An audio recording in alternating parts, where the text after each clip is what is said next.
share ပဲ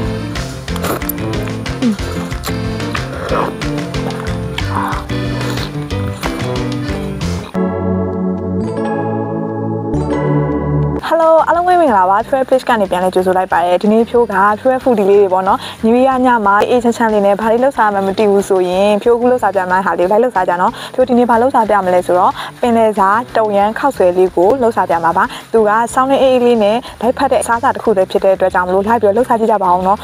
ပြပြအောင်မယ်ဖြိုးကတုံရန်နေပဲလှုပ်ရှားကြကျွမ်းတဲ့ထဲတော့မပါဘူးဒါပေမဲ့ဒီမဲကျင်အနှစ်ထုတ်လေးကိုပဲသုံးပြီးတော့လွယ်ကူကူချက်ပြမှာဖြစ်တဲ့အတွက်ကြောင့်မလို့ဖြိုးရဲ့ food လေးလိုက်လှုပ်ရှားကြည့်လို့ရှိရင်လည်းလွယ်တယ်နော်အခုတော့ဖြိုးလှုပ်ရှားပြမယ့်ဟာကိုလိုက်ပြီးတော့ကြည့်ပေးကြပါအောင်ရှင်အရင်ဆုံးဖြိုးကရေလေးထည့်မှာပေါ့နော်ဘူးဖြိုးရေစုအောင်ဆောက်လိုက်မှာပေါ့နော်ဒါပေမဲ့ပုံမှန်တုံရန်လုံးမဲ့လူတွေအတွက်ဆိုလို့ရှိရင်ဒီအချိန်မှာအနံ့အတွက်ပေါ့နော်ရှောက်ရွက်တို့စပလင်တို့ဗရဲခေါ်တို့ထည့်ကြတာပေါ့နော်ဖြိုးကအဲ့ဒါတွေထည့်ကြမလို့တော့ဘူးတခါအသားပဲပြုတ်ထည့်လိုက်တော့မယ်ပြီးသွားလို့ရှိရင်ဒီမဲကျန်နှစ်ထုပ်လေးသုံးပါပေါ့နော်ဒီမဲကျန်နှစ်ထုပ်ကကြတော့သူ့ရဲ့ပါဝင်ပစ္စည်းအားလုံးကကြတော့ဒီဗရဲခေါ်လည်းပါတယ်ရှောက်ရွက်အရသာတွေလည်းပါပြီးသားဖြစ်တဲ့အတွက်ကြောင့်မလို့အလွယ်တကူသုံးလို့ရပြီပေါ့နော်အဲ့ဒါဆိုရင်တို့အရင်ဆုံးအသားလေးတွေပြုတ်မယ်ဒါဖြိုးကအယိုးတွေပဲသုံးတာပါတယ်ကြည့်ယူဝတ်သားကြိုက်တဲ့လူတွေဆိုလို့ရှိရင်လည်းဝက်ယူလို့ထည့်လို့ရတာပေါ့နော်ဖြိုးကတော့လွယ်လွယ်ကူကူမြန်မြန်ဆန်ဆန်လေးစားလို့ရအောင်လို့ချက်ယူပဲသုံးလိုက်ပါတယ်ချက်ယူလေးပဲစူလာပြီဆိုတော့လေဖြိုးဒီမဲစင်ထိုင်းတုံရန်အနှစ်ချင်းဆက်ရတာလေးပေါ့နော်အဲ့ဒါကိုဖောက်ထည့်လိုက်ပါမယ်သူကကြတော့အထဲကတစ်ထပ်ထပ်ပြောခံထားသေးတာပေါ့နော်ဒီလိုမျိုးအနှစ်လေးကိုတေချာဆန်းဆန်းတေချာနဲ့ထည့်ထားတာပေါ့နော်ကဲဒါဆိုရင်ဖြိုးဒါလေးကိုဖောက်ထည့်လိုက်ပါမယ်ဒါလေးကိုထည့်လိုက်မယ်ဖြိုးကတော့နော်အရသာကိုချင်းဆက်ဆက်လေးကြိုက်တဲ့လူဆိုတော့တစ်ထုပ်လုံးထည့်လိုက်ပါမယ်ဒီအနှစ်မာတွေကလေဂျင်းတွေရောဗရဲကောတွေရောစပလင်တွေရောပေါ့နော်ပါဝင်တဲ့အတွက်သူကကျန်းမာရေးနဲ့လည်းညီညွတ်တယ်အလွယ်တကူချက်စားလို့ရတဲ့အတွက်အဆင်ပြေတာပေါ့နော်အနံ့ကလေအခုအနှစ်ထုတ်ပဲထည့်ရတယ်အနံ့တော်တော်မှုေးလိုက်မှုေးနေရောကဲအဲ့ဒါပြီးလို့ရှင်ဖြိုးချင်တဲ့အစာပလာပေါ့နော်ပစုံလေးတွေထည့်ပါမယ်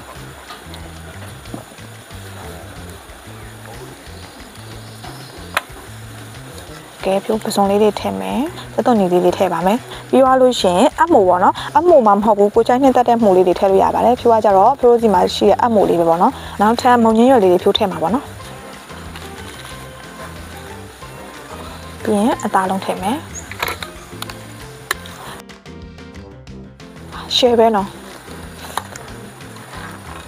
ဒီစင်မှာနယူးယားညကြလို့ရှိရင်ဖြိုးတို့ဟိုလွယ်လွယ်ကူကူအပြင်နဲ့ထွက်ပြီးတော့ဝယ်စားဖို့အဆင်မပြေဘူးဆိုရင်ဒီမဲကျင်အနှစ်ရတာလေးအထုပ်လေးပေါ့နော်ရှိလို့ရှိရင်အိမ်ကရှိတဲ့ခောက်ဆွဲအသားငါးတွေထည့်ပြီးတော့ဟိုမိသားစုတွေပျော်ပျော်ပါပါလှုပ်ဆောင်ရတာပေါ့နော်အေးတဲ့ရတီနဲ့လည်းသူကလိုက်ဖက်တဲ့ဆိုတဲ့အတွက်လေးရှယ်ပဲကဲအဲ့ဒါလေးထည့်ပြီးလို့ရှိရင်တော့ဖြိုးအုံလို့ထည့်မှာပေါ့နော်သူရတာ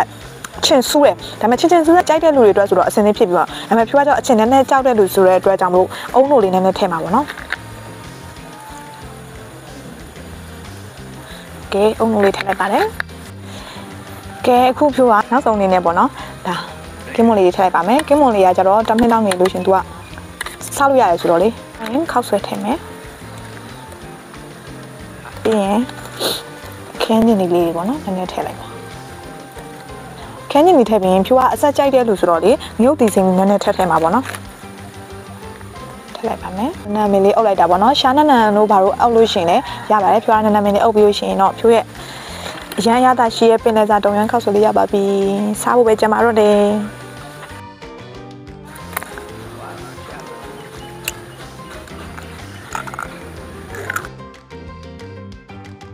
ဖြိုးလောက်ထားတဲ့ပင်လယ်စာတုံရန်ခောက်ဆွဲလေးရပြီပေါ့နော်သူကဒီအနှစ်တစ်ထုပ်ပဲဖြိုးထည့်ပြီးတော့ကျွန်တော်ဘာမှမထည့်ဘူးပေါ့နော်အချင်းစူးစူးကြိုက်တဲ့လူတွေအတွက်တော့အဆင်ပြေတယ်အကယ်၍တအားအချင်းနည်းနည်းလေးကြောက်တယ်ဆိုလို့ရှိရင်တော့လေငန်းပြရည်တို့ဖြိုးလို့အုံလို့လေးထည့်လို့ရှိရင်ပို့ပြီးတော့မိုက်တာပေါ့နော်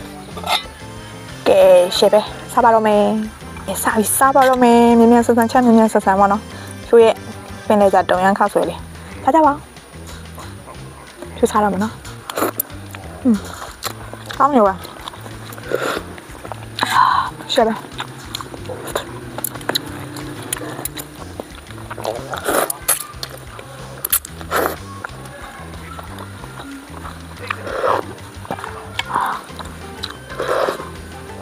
အချက်ကြရင်တော့လေ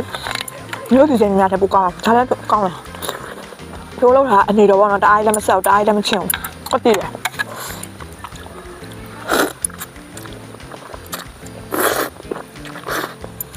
ဒီလိုလေးထွားစားလိုက်အောင်ပါရှယ်ပဲစားကြပါဦးရှင်ဒါလေးနဲ့ခန်းစားလိုက် နေပါ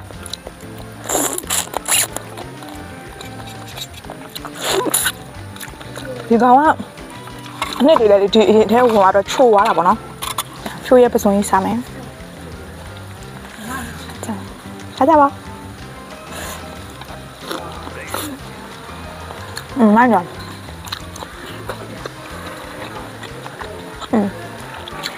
ရကြောက်နေတော့လိုက်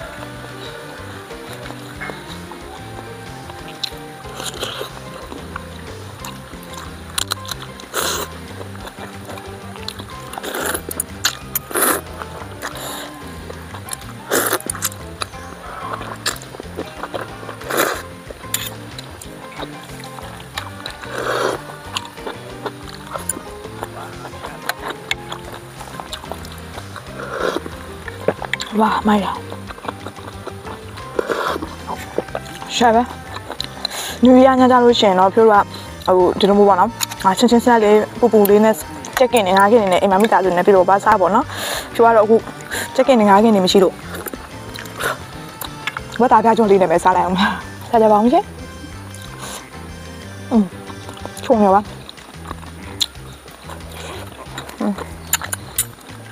ဒီရေနဲ့တော်လိုက်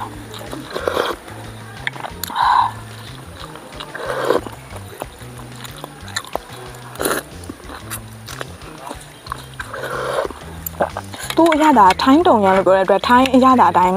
ရတာပေါ့နော်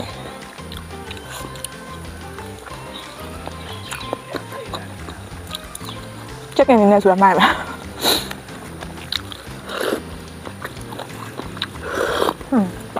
ရှယ်ပါ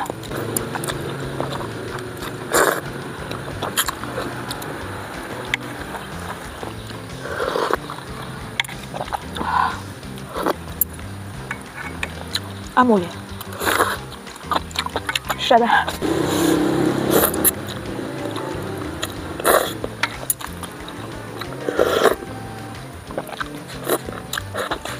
မှန်ရ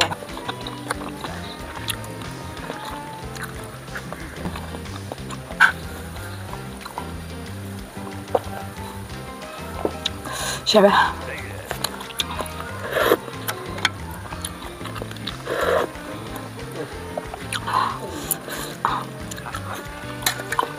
စောင်းရင်းနဲ့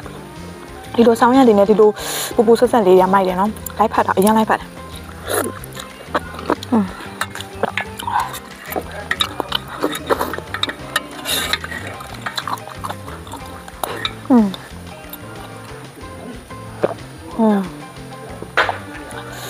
ကောင်းရဘယ်လိုမှကြိုက်တော့မရှင်းမယ်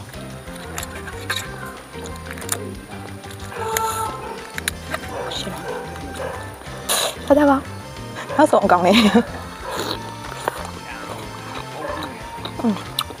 ကောင်းတ